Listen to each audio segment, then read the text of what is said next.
Is a metal with zero resistance a superconductor? Yes, a metal with zero resistance is a superconductor.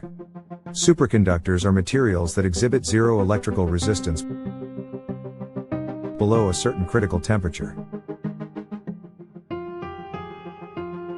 The phenomenon of superconductivity was first discovered in 1911 by Dutch physicist Heike Kamerlingh Onnes.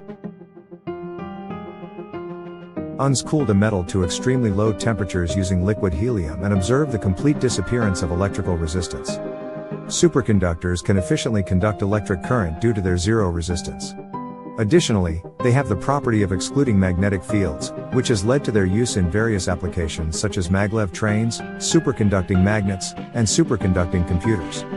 The discovery of superconductivity has greatly advanced the field of physics, and research on superconductors continues actively today. So, is a metal with zero resistance and the ability to exhibit levitation in the air a superconductor? A metal with zero resistance and no ability to levitate in midair may not necessarily be a superconductor. Superconductors exhibit zero electrical resistance below a certain critical temperature and have the property of excluding magnetic fields. This property allows superconductors to achieve levitation. However, not all superconductors demonstrate levitation. The levitation behavior of superconductors depends on factors such as the critical temperature of the superconductor, the strength of the magnetic field, and surface conditions. Therefore, a metal with zero resistance and no levitation ability may not be a superconductor. Is there a metal with zero resistance that does not exhibit the Meissner effect? Yes, there is a metal with zero resistance that does not exhibit the Meissner effect. Such metals are referred to as non-Meissner superconductors. The absence of the Meissner effect in these metals is due to the fact that the magnetic field penetration depth remains below the critical magnetic field of the superconductor. Non-Meissner superconductors have higher critical temperatures, lower resistances, and greater resistance to magnetic fields compared to Meissner superconductors. Non-Meissner superconductors are expected to find applications in various fields such as superconducting magnets, superconducting computers, and superconducting sensors. Examples of non-Meissner superconductors include yttrium-barium copper oxide, Ib2Cu307, radium-nickel oxide, RnO3, and titanium-niobium oxide, TNO. So, if there is a conductor that exhibits the Meissner effect and has a resistance greater than zero, is it a superconductor?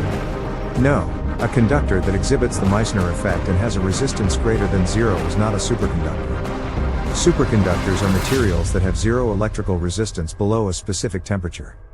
The Meissner effect is the expulsion of magnetic fields from a superconductor.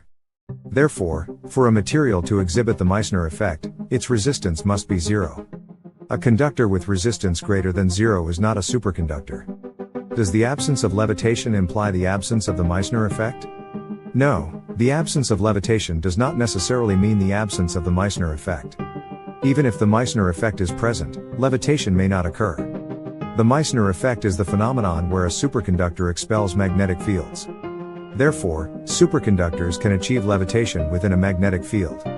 However, if the magnetic field strength is too strong, the superconductor may not be able to completely exclude the magnetic field and thus may not levitate. The levitation behavior of a superconductor exhibiting the Meissner effect depends on factors such as the critical temperature of the superconductor, the strength of the magnetic field, and surface conditions. Therefore, the absence of levitation does not necessarily imply the absence of the Meissner effect. Ultimately, the Meissner effect involves the exclusion of external magnetic fields, but how does it differ from paramagnetic materials? Both the Meissner effect and paramagnetic materials exhibit the property of excluding external magnetic fields. However, the key difference is that the Meissner effect is a phenomenon unique to superconductors, whereas paramagnetism is a property that can occur in all materials. The Meissner effect is a phenomenon that occurs when a superconductor is cooled below a specific temperature. As the superconductor is cooled, the motion of electrons comes to a halt, and electrons form pairs. These paired electrons acquire a magnetic moment, which offsets external magnetic fields, resulting in the Meissner effect.